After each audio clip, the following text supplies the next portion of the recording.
अस्सलामुअलैकुम नाजरीन, प्रोग्राम दिन भर में खुश आमदीद। मैं हूँ आपकी मेज़बान माहम जाहिद और मैं हूँ इमरान सलाउल्लाह। नाजरीन, प्रोग्राम के आगाज़ में सबसे पहले बात करेंगे तुर्क सदर रजब तैयब एर्दोगान के दौरा पाकिस्तान की।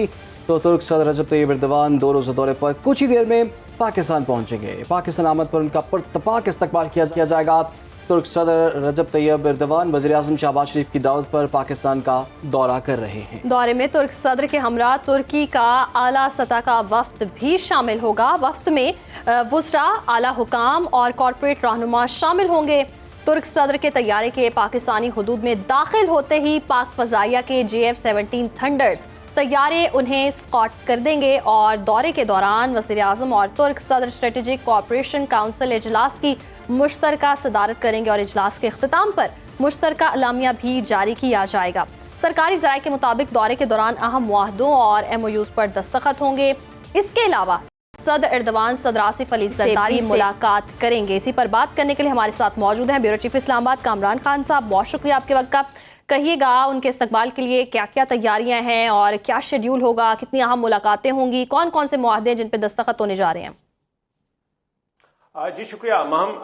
बिल्कुल, तुर्किया के सदर रजब तैयब एर्दोगान आज एक बड़े वक्त के हमरा जो है वो पाकिस्तान पहुंच रहे हैं। उनके जो वक्त में शामिल जो उनकी एडवांस टीम थी वो आज सुबह ही यहां पर पहुंच चुकी है और जबकि वक्त के हमरा उनकी आमद जो है वो आज रात को है और इस हवाले से भरपूर तैयारियां जो हैं वो की गई हैं। जो उनका शानदार इस्तकबाल किया जाएगा यहाँ पर, उनको गार्ड ऑफ ऑनर पेश किया जाएगा।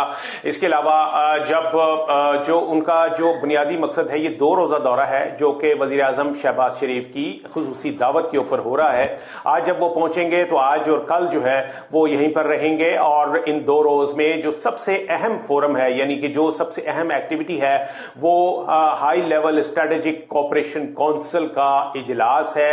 ये वो फोरम है जो कि पाकिस्तान और तुर्की के दरमियान एक वाइड रेंजिंग इशूज के ऊपर एक ऐसा प्लेटफॉर्म है जो कि ताउन के लिए बुनियाद फराहम करता है, एक प्लेटफॉर्म का किरदार अदा करता है। इसकी मुश्तरका सदारत होगी इस high level strategic cooperation council के इजलास की मुश्तरका सदारत होगी। इसके बाद इसमें एक ज्वाइंट कम्युनिक जारी किया जाएगा, मुश्तरका एलामिया होगा और उसके बाद इसमें जो जो फैसले किए जाएंगे वो भी उसके ऊपर एक मुश्तरका प्रेस कॉन्फ्रेंस जो है वो भी की जाएगी।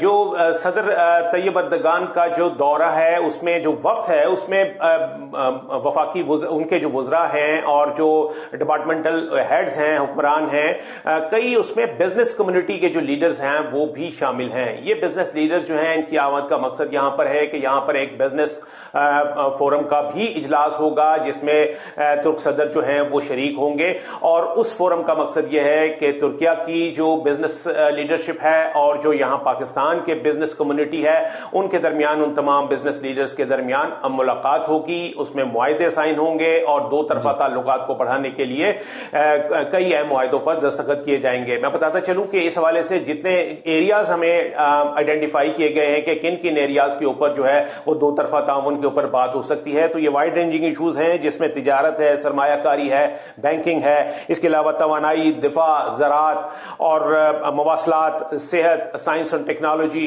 और क्लाइमेट चेंज। ये वो एरियाज हैं जिनके ऊपर बड़े पैमाने पर 2 तरफा ताउन को बढ़ाने के लिए मुआहदे जो हैं वो न सिर्फ ये के साइन किए जाएंगे बल्कि ये जो high level strategic cooperation council है इसकी कुछ स्टैंडिंग कमेटीज भी पहले से बनी हुई हैं। उन कमेटीज के भी इजलास होंगे और उसमें जो सिफारिशात मुरतब होंगी उसी बुनियाद पर जो है वो मजीद मुआहदे जो हैं वो सामने आ सकेंगे और मुआहदे जो है वो भी सामने आएंगे। बहुत शुक्रिया आपका कामरान खान, हमें आगाह कर रहे थे। तुर्क सदर रजवान 2 रोज़ा दौरे पर पाकिस्तान अब से कुछ देर बाद पहुंचेंगे और पाकिस्तान पहुंचते ही उनका शानदार इस्तकबाल किया जाएगा। जैसे ही उनका तैयारा पाकिस्तान की फ़ज़ाओं में दाखिल होगा तो उनको शानदार तरीके से वेलकम किया जाएगा। बड़ा गैर मामूली किस्म का दौरा है और ना सिर्फ वो खुद आ रहे हैं बल्कि अपनी काबीना के लोगों को भी साथ लेकर आ रहे हैं, बिजनेस कम्युनिटी भी साथ आ रही है और बहुत से MOUs और मुआहदों पर दस्तखत भी होंगे। आगे बढ़ते हैं जी। पाकिस्तान तहरीक इंसाफ ने अपने कारकुन और रुकने कौमी असम्बली शेर अफजल मरवत को PTI से निकालने का फैसला कर लिया है। बानी PTI ने पार्टी क़यादत को शेर अफजल मरवत के खिलाफ फैसला कुन इक़दाम की हिदायत जारी कर दी है। पार्टी रहनुमा जल्द शेर अफजल मरवत की बुनियादी रुकनियत ख़त्म करने का नोटिफिकेशन जारी करेगी और बुनियादी रुकनियत ख़त्म होने पर शेर अफजल मरवत से बतौर रुकन कौमी असम्बली इस्तीफ़ा भी तलब किया जाएगा। ज़राए के मुताबिक शेर अफजल मरवत के तहरीक इंसाफ के सवाबी किरदार पर पार्टी रहनुमाओं ने बानी पीटीआई से शिकायत की थी। गुज़श्ता माह बानी पीटीआई आइन की हिदायत पर शेर अफजल मरवत को शोकॉज नोटिस भी जारी किया गया था। इसी पर बात करेंगे, हमारे साथ मौजूद हैं ब्यूरो चीफ पेशावर यासिर हुसैन। यासिर, कहिएगा, कहा जा रहा है कि दीगर पार्टी रहनुमा हैं, उनकी जानिब से भी शिकायत आई हैं और एतराज़ात आए हैं। क्या एतराज़ात हैं, किन बुनियादों पर जी इनकी रुकनियत मुअत्तल की जा रही है और क्या क्या इसके मुहर्रिकात सामने आए हैं? बहुत शुक्रिया। बेसिकली तो अगर आप देखें तो जो सवाबी में जलसा था उसमें ही शेर अफजल की जानिब से काफ़ी तहफ़्फ़ुज़ात सामने आए हैं, जिसमें जो बुनियादी जो हमें बात सामने आई है वो शेख शाहीन के साथ इनकी जो तकरार हुई है उस वजह से ये बात जो है मामला आगे बढ़ा है, क्योंकि कंटेनर में शेर अफजल मरवत को जो है वो आगे नहीं आने दिया जा रहा था, ऊपर नहीं चढ़ने दिया जा रहा था, जिसकी वजह से फिर उनकी कहा जाता है कि वहाँ पर मकामी जो कारकुन थे उनके साथ हाथापाई भी हुई है और उस हाथापाई के साथ साथ उनको ऊपर नहीं जाने दिया जा रहा था। जो जबकि एक जो ग्रुप है जो कि वज़ीर आला अली अमीन गंडापुर के खिलाफ भी है, आतिफ खान ग्रुप की मैं बात कर रहा हूँ, वो उस वक्त जब उन्होंने भी उनको ऊपर जाने नहीं दिया, लेकिन जिस वक्त वज़ीर आला अली गंडापुर आए तो वो उनके प्रोटोकॉल के हमरा ऊपर जब गए, वहां पर उन्होंने खिताब करने की कोशिश भी की, लेकिन खिताब का उनको मौका नहीं मिला। अगर आपने हमारे व्यूअर्स ने देखो तो जब सीएम टॉक करने लगे थे तो उससे कबल जो है शेर अफजल मरवत ने जो है खिताब करने की कोशिश की। ये सारा मामला जो है, इससे कबल भी शेर अफजल मरवत को 2 बार नोटिस जारी किया गया था और उस नोटिस का जवाब भी उन्होंने नहीं दिया था। कहा जाता है कि उसमें असद कैसर की जानिब से जिम्मेदारी उठाई गई थी कि वो आइंदा मीडिया पर इस कोई ऐसा गैर जिम्मेदाराना बयान नहीं देंगे, लेकिन सवाबी जलसे में कहा जाता है कि कुछ बैकग्राउंड में उन्होंने काफ़ी ऐसी स्टेटमेंट्स दी हैं अपनी मरकज़ी क़यादत के हवाले से भी और साथ साथ सूबाई क़यादत, स्पेशली सूबाई क़यादत के हवाले से। लेकिन अली अमीन गंडापुर के साथ ही उस दिन वापस चले गए थे। तहम आज जब बानी तहरीक इंसाफ से मुलाकात का दिन था तो वकला की जानिब से बाकायदा ये बात उनके सामने रखी गई कि शेर अफजल मरवत ने एक बार फिर सवाबी जलसे में इस किस्म का जो है डिसिप्लिन का जो मुजाहरा किया है वो इंतहाई नेगेटिव था, जिसके बाद बानी तहरीक इंसाफ ने कहा जाता है कि उनको पार्टी से निकालने का फैसला किया है। लेकिन इसके बरक्स अगर हम बात करें तो बैरिस्टर गोहर ने इस मामले को जो है बराह रास्त बानी तहरीक इंसाफ के सामने रखने का फैसला किया है। अब से कुछ देर कबल मेरी शेख वकास अकरम से भी बात हुई है तो उन्होंने भी यही कहा है कि जब तक बानी तहरीक इंसाफ से मुलाकात नहीं होगी हम इस फैसले पर यकीन नहीं कर सकते। इसी वजह से कल कहा जाता है मुलाकात का दिन है तो बैरिस्टर गोहर जो है वो बाकायदा बानी तहरीक इंसाफ से मुलाकात करेंगे और उनको उनके फैसले के हवाले से बाकायदा जो तफसीलात है वो हासिल करेंगे। और ये भी कहा जाता है कि बैरिस्टर गोहर से इस दौरान शानदाना गुलजार समेत दीगर अरकान जिनका ताल्लुक KPK से है, अरकान कौमी असम्बली, उन्होंने बाकायदा राब्ता किया है और इस मामलात को फौरी हल करने या सुधारने के हवाले से बात की है। चूंकि सुधारने के हवाले से बातचीत भी जारी है। यासिर हुसैन हमारे साथ बहुत शुक्रिया आपके वक्त का। और देखना यह है कि जी PTI बिखरती हुई नजर आ रही है, ऐसे लग ही रहा है, क्योंकि आपस में भी इख्तलाफात खुलकर सामने आ रहे हैं और इस तरह से जी अब रुकनियत भी मुअत्तल की जा रही है शेर अफजल मरवत की। प्रोग्राम का सिलसिला आगे बढ़ाते हैं, बात करेंगे जी आलमी मालियाती इदारे IMF की मैनेजिंग डायरेक्टर क्रिस्टलिना जॉर्जिवा ने वज़ीर आज़म शहबाज शरीफ से मुलाकात में इस बात का एतराफ़ किया है कि पाकिस्तान तरक्की की जानिब गामज़न है। उन्होंने IMF प्रोग्राम मौसर तरीके से नाफिज करने पर हुकूमत पाकिस्तान की कोशिशों को भी सराहा है। वज़ीर आज़म ऑफिस से जारी एलामिया के मुताबिक गुज़श्ता रोज़ दुबई में गवर्नमेंट समिट 2025 के मौके पर IMF की MD क्रिस्टलिना जॉर्जिवा ने वज़ीर आज़म से मुलाकात की और मुलाकात में पाकिस्तान के जारी IMF प्रोग्राम और हुकूमती इस्लाहात के जरिए हासिल होने वाले मैक्रो इकनॉमिक इस्तेहकाम पर गुफ्तगू की गई। बिल्कुल, और वज़ीर आज़म शहबाज शरीफ ने इस्लाहात की रफ्तार बिलखुसूस टैक्स इस्लाहात, तवानाई के शोबे की बेहतर कारकर्दगी और निजी शोबे की तरक्की जैसे अहम शोबों में पेशरफ्त को बरकरार रखने के लिए हुकूमत के अज़्म का इआदा किया। इसके अलावा IMF की मैनेजिंग डायरेक्टर क्रिस्टलिना जॉर्जिवा ने अपनी एक्स पोस्ट में वज़ीर आज़म शहबाज शरीफ से मुलाकात को मस्बत करार दिया और काबीना इजलास से खिताब करते उन्होंने क्या बताया, ये भी देख लेते हैं। Heartfelt appreciation for your very committed, untiring work, which has paid in terms of not only macro stability but taking Pakistan's image notches higher in the eyes of international institutions. So I want to really commend you, your efforts. तो ये जो खटका था कि जी वो IMF मानेगा, she was in a very positive mind yesterday. और हुकूमती काविशों की बदौलत मैक्रो इकनॉमिक इस्तेहकाम खुश आइंद है। IMF मुतरफ है कि हमारी मईशत दुरुस्त समत में गामजन है। हुकूमत का काम पॉलिसी फ्रेमवर्क देना है, कारोबार करना नहीं है। तो वज़ीर ख़जाना मोहम्मद औरंगज़ेब ने क्या कहा, ये भी देख लेते हैं। We got some very positive feedback in terms of the macroeconomic stability which has been achieved over the last 12 months. जहां ये macroeconomic stability आई है, उसी के साथ साथ we have not waited for the मुल्क में इस वक्त जो माशी सूरत हाल है और इसमें जो स्टेबिलिटी आई हुई है, उस पर बात करने के लिए हमें ज्वाइन कर लिया है हमारे मईशत डॉक्टर शाहिद हसन साहब ने। डॉक्टर साहब, आपके वक्त का बहुत शुक्रिया। डॉक्टर साहब, बड़े बड़े इंडिकेटर्स की हम बात तो आपसे कर ही लेते हैं, लेकिन वज़ीर आज़म ने MD IMF से जो मुलाकात की है और वज़ीर आज़म उसका बड़ा क्रेडिट ले भी रहे हैं कि हमने मैक्रो इकनॉमिक स्टेबिलिटी जो है वो हासिल कर ली है। क्या हम वाकई समझें कि ये स्टेबिलिटी हमारे पास आ चुकी हुई है और आने वाले दिनों में इसके क्या असरात देख रहे हैं आप? बहुत शुक्रिया। ये बात बिल्कुल सही है कि इस वक्त पाकिस्तान की मईशत में आर्जी तौर पर इस्तेहकाम आ गया है। ये हमेशा IMF के प्रोग्राम में इससे पहले 1 दर्जन मरतबा मुख्तलिफ हुकूमतों के दौर में ये इस्तेहकाम आया था। इस किस्म के दावे किए गए थे, वो हमेशा आर्जी होते हैं क्योंकि मईशत की शरह को सुस्त करके हासिल किए जाते हैं, मुल्क की सलामती को ख़तरात में डाल के हासिल किए जाते हैं, अवाम की तकालीफ बढ़ाकर हासिल किए जाते हैं, तरक्याती बजट में कटौती करके किए जाते हैं, NFC अवार्ड के तहत जो रकूम दी जाती है वो खर्च नहीं करते। तो वो उसकी वजह से ये आर्जी इस्तेहकाम आया है। लेकिन ये भी हुकूमत ने तस्लीम अब कर लिया है कि लोगों की क़ुव्वत ख़रीद में इससे कहीं ज़्यादा कमी हुई है जितनी महंगाई में हुई है। मैं बिल्कुल आपको उसको एक मिसाल दे दूं तो सब वाज़ेह हो जाएगा। देखिए, करोड़ों लोग हैं, करोड़ों जिन्होंने बैंकों में अपने अकाउंट्स रखे हुए, बचत है, प्रॉफिट एंड लॉस शेयरिंग। जून 2024 में उनको मुनाफा मिला था 20.5%। अब जनवरी में उनको मुनाफा मिला है 10.5%। यानी 1 लाख रुपए पर 20,000 रुपये कम मिला एक आदमी को। तो ये जो कई हज़ार अरब के डिपॉजिट हैं वहाँ से आपने ले लिया, आवाम पर बोझ डाला, फिर बिजली के नर्ख बढ़ाए, फिर गैस के नर्ख बढ़ाए, फिर पेट्रोल के नर्ख बढ़ाए। तो ये सारी चीज़ें जो हैं आवाम की क़ुव्वत ख़रीद कम की है आपने और आर्जी तौर पर इस्तेहकाम लिया है, जिससे हुकूमत ने भी ये मानती है कि 1.30 करोड़ आदमी जो पहले गरीब नहीं थे अब गुर्बत की लकीर से नीचे चले गए। ये भी मानते हैं कि इस वक्त बेरोजगारी बढ़ी है। तो ये चीज़ें तो बिल्कुल वाज़ेह हैं कि अवाम और सलामती की कीमत पर ये हासिल किया है और आर्जी तौर पर किया है। डॉक्टर साहब, जैसे कि आपने कहा कि आर्जी तौर पर किए गए हैं, IMF भी मुतरफ है जी कि मईशत दुरुस्त समत में गामजन है। आपको क्या लगता है कि IMF की शराइत मानी जा रही है इसलिए इतनी मुतरफ है, या मजीद आगे फिर शराइत लगेंगी IMF की और महंगाई बढ़ेगी और ये आर्जी है तो कितनी देर तक ये इस्तेहकाम है और मुस्तकिल बुनियादों पर हमें इस्तेहकाम कैसे मिल सकता है? देखिए, बड़े आम सवालात हैं, लेकिन पहली बात तो ये थी कि ये जो मीटिंग्स वगैरह प्राइम मिनिस्टर ने की हैं ये असल में जो है ना गुडविल के तौर पर होती हैं, इसमें कोई टेक्निकल बात नहीं होती। और उसके बाद हुकूमत को या पाकिस्तान को मौका मिलता है कि वो ये बयान जारी कर दें कि जी उन्होंने बड़े तारीफ की। उन्होंने तो कुछ भी नहीं कहा है, आपने कहा है ना कि जी उन्होंने कहा।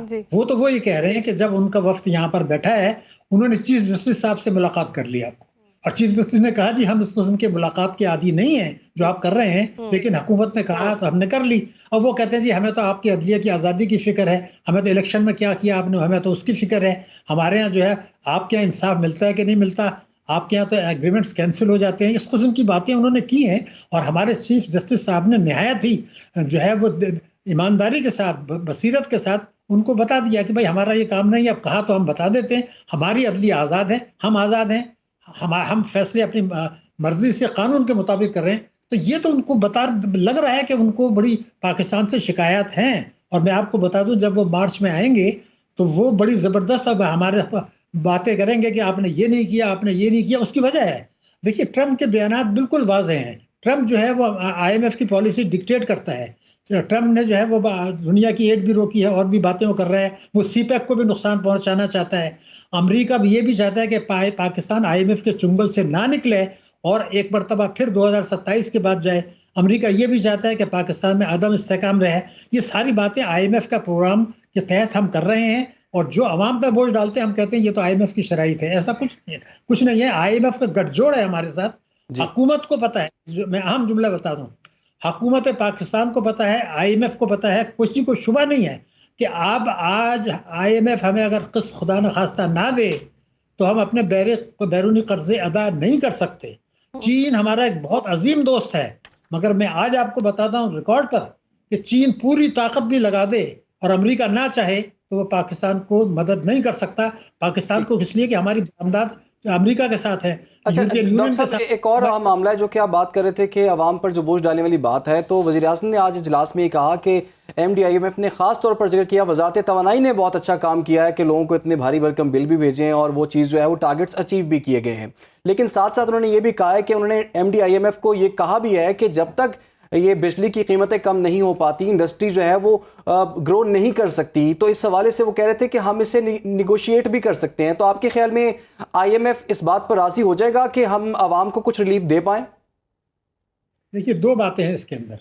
पहली बात यह है, आपको याद होगा कि IMF के मैनेजिंग डायरेक्टर जिसकी अभी आप बात कर रहे थे जी। उन्होंने कुछ अर्से पहले बड़े वाज़े अल्फाज में कहा था, सारी दुनिया में बात गई थी, हमने हुकूमत पाकिस्तान से कहा है कि आप आवाम को रिलीफ दें और मालदार लोगों से टैक्स लें। उसके बाद क्या हुआ, GST बढ़ा दिया गया, तालीम का बजट कम कर दिया गया, तरक्याती। तो वो ये कहने की बातें अलग होती हैं, शराइत अलग होती हैं, वो बिल्कुल दो अलग चीज़ें हैं। अमेरिका IMF वही कहेगा जो अमेरिका चाह रहा है, और वो मैंने आपको बता दिया। बिजली के नरखों में चूंकि हमने कुछ मुज़ाकरात किए हैं तो थोड़ी बहुत कमी ज़रूर होगी, लेकिन अगर उससे किसी को ये गलत फहमी है कि आवाम की तकालीफ कम हो जाएंगी, ऐसा कुछ नहीं होगा। वो तो आपने IMF जी फरमाए।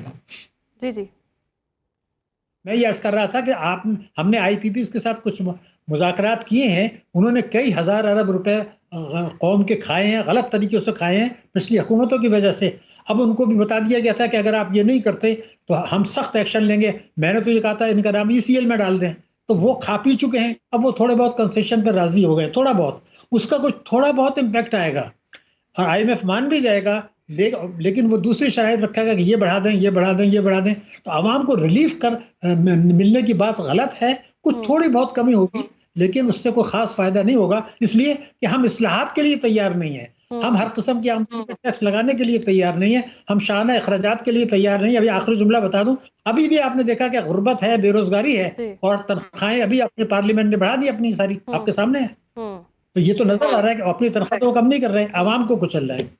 अवाम यही को मसला कुचल रहे हमारा हैं, हम इस्लाहात लाने के लिए तैयार नहीं है। डॉक्टर शाहिद हसन माहिर मईशत हमारे साथ मौजूद थे, बहुत शुक्रिया आपके वक्त का। और ये कि मरात जो है उसमें इजाफा किया जा रहा है, तनख्वाहों में इजाफा किया जा रहा है और अवाम पिस रहे हैं। अल्टीमेटली महंगाई में उस तरह से कमी नहीं आ रही है और दावे वादे और मुआहदों तक हम देख रहे हैं कि मईशत दुरुस्त की बिल्कुल इतनी महंगाई के बावजूद भी वो अलग बात है कि दावा हुकूमत का यही है कि इन्फ्लेशन रेट जो है वो सिंगल डिजिट पे आ गया है, लेकिन एक्चुअल पोजीशन में हम देखें तो लोगों की मुश्किलात में इजाफा ही हुआ है, कुछ मज़ीद कमी नहीं आई। लेकिन मैक्रो इकनॉमिक जो स्टेबिलिटी है वो गवर्नमेंट का दावा है कि वो वक्त के साथ साथ आ रही है। कुछ मज़ीद मामलात पे भी बात करेंगे, लेकिन उससे पहले एक ब्रेक। हमारे साथ रहिए।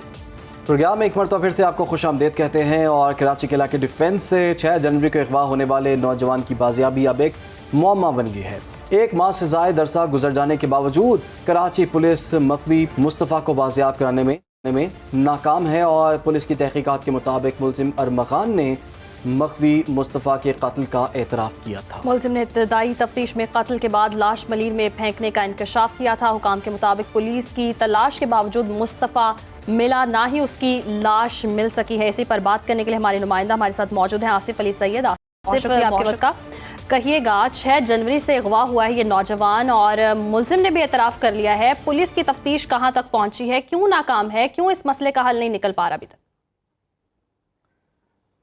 जी बिल्कुल, ये जो 6 जनवरी को वाक़या हुआ था, ये नौजवान गायब हुआ था। ये डिफेंस के इलाके का ही रहायशी है, मुस्तफ़ा आमिर नाम है इसका। और उसके बाद इनके वालदा हैं वजिया आमिर, इन्होंने गुमशुदगी दर्ज कराई थी। उनका यही कहना है, जब उनकी बात हुई मीडिया से, उन्होंने कहा कि पुलिस ने इनके साथ बिल्कुल ताउन नहीं किया था उस वक्त भी जब ये मिसिंग में था। और जब इनको शक हुआ अरमगान के ऊपर, जब ये इन्होंने फ़ोन पे बात की उससे, तो उसने बहुत इनसे बदतमीज़ी की थी। उसके बाद इन्होंने FIR कटवाई, तो FIR कटवाने में भी इनको काफ़ी मुश्किलात पेश आई थी। जिसके बाद AVCC के पास जब अगवा का मुकदमा हो गया तो ये कन्वर्ट हुआ था। AVCC पुलिस ने 8 तारीख को जो गुज़िश्ता हफ्ता गुजरा है, उस दिन इसके घर पे मुलजिम के रेड की थी। तो वहाँ पर उसने भारी हथियारों से कई घंटे तक इनके पुलिस के ऊपर फायरिंग की थी, जिसमें एक DSP और एक पुलिस एहलकार ज़ख्मी हुए थे। जिसके बाद इसको पुलिस ने गिरफ़्तार किया था। इसके घर से बड़ी तादाद में लैपटॉप्स और बहुत ही जदीद किस्म का असला और हज़ारों की तादाद में गोलियां भी मिली थी।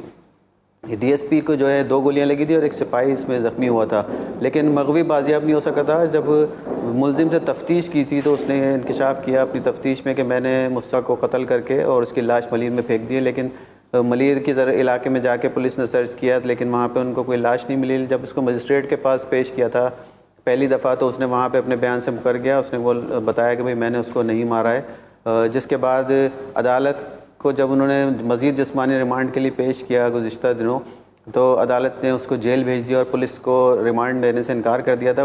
जो मगवी है मुस्तफ़ा, इनकी वालदा का ये कहना है कि जब हमने जज से कहा कि आप इनको पुलिस वालों से पूछें कि भाई इन्होंने इसके अगवा के बारे में तो आप कुछ बताया नहीं, आप इसको जेल भेज रहे हैं, जब इससे तफ्तीश ही नहीं होगी तो ये किस तरह से बताएगा कि मुलजिम किधर है या उसको किस तरह से बाजियाब कराया जा सकेगा। तो उनकी वालदा का ये कहना है कि जज ने उनसे ये कहा था कि आप अभी खामोश रहें, आपकी बारी 30 दिन बाद आएगी, 30 दिन बाद मैं आपसे बात करूंगा।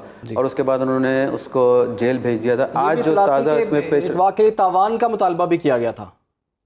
जब इनकी वालदा की अरमगान से फ़ोन पे बात हुई थी, जब उसने बदतमीज़ी की थी तो उसके अगले रोज़ एक गैर मुल्की नंबर से इनको कॉल की गई थी और 2 करोड़ रुपए तावान मांगा गया था। लेकिन वो पुलिस का ये कहना है कि वो सिर्फ तफ्तीश को इधर उधर भटकाने के लिए पुलिस वालों का ध्यान ये कॉल करवाई गई थी, क्योंकि मुस्तफ़ा का जो दोस्त है वो दोस्त भी है अरमगान जो है उसका, क्योंकि ये आपस में काम भी करते थे। और उनका ये कहना था कि वो अपने घर से एक बड़ा कॉल सेंटर भी चलाता है अरमगान। ठीक है, बहुत बहुत शुक्रिया आपका आसिफ अली सैयद, इस तमाम तर केस से मुतालिक हमें आगाह कर रहे थे। उस हवाले से हम फॉलोअप भी रखेंगे, आने वाले प्रोग्राम से इस पर बात भी करेंगे। आगे बढ़ते हैं जी। गैर कानूनी तरीके से यूरोप जाने वाले पाकिस्तानी तारिकीन वतन को रोकने की हुकूमती कोशिशें भी किसी काम न आई। जुमे के रोज़ लीबिया कश्ती हादसे में 16 पाकिस्तानियों के जाँ बहक होने की तस्दीक हो गई है और कश्ती में सवार 37 अफराद को बचा लिया गया है। इनमें से 1 अस्पताल में दाखिल है और 33 पुलिस की तहवील में। समंदर में डूबे 10 अफराद की तलाश जारी है। इसी पर बात करने के लिए हमारे साथ मौजूद हैं साबिक सीनियर ऑफिसर SIA बाजवा साहब। बहुत शुक्रिया आपके वक्त का। सजाद साहब, कहिएगा, तहकीकात की जा रही थी और कहा जा रहा था कि अभी तक ये सामने नहीं आ सका ये इलीगल तरीके से जा रही हैं, इलीगल तरीके से जा रही हैं। तहकीकात में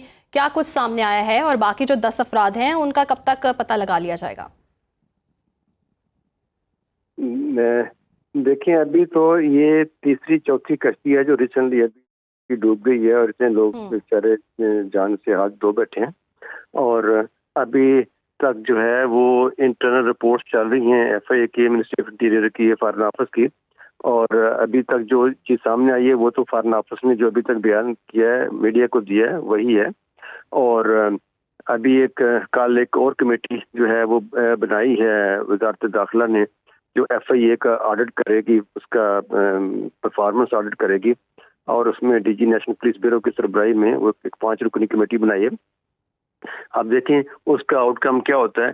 लेकिन सबसे पहले ये है कि जो लोग जा चुकी हैं वो अरसा साल 2 साल के अंदर जो लोग गए हैं वहाँ पे, और वो लीबिया में हैं, वो मोरक्को में हैं, मॉरिटानिया में हैं, वो इजिप्ट में हैं, वो जितने भी सराउंडिंग जो बहर अरब के सराउंडिंग कंट्रीज हैं वहाँ पे जो लोग डंप हुए हैं वो सैकड़ों में, हजारों में हैं। मैं बार बार इस पे इसरार कर रहा हूँ कि उनका डेटा चेक करें एक दूसरे से। Ministry foreign affair, ministry of interior, FIA data share करें और चेक करें कि वो कितने लोग हैं जो ऑलरेडी कैंपों में हैं वहाँ पे।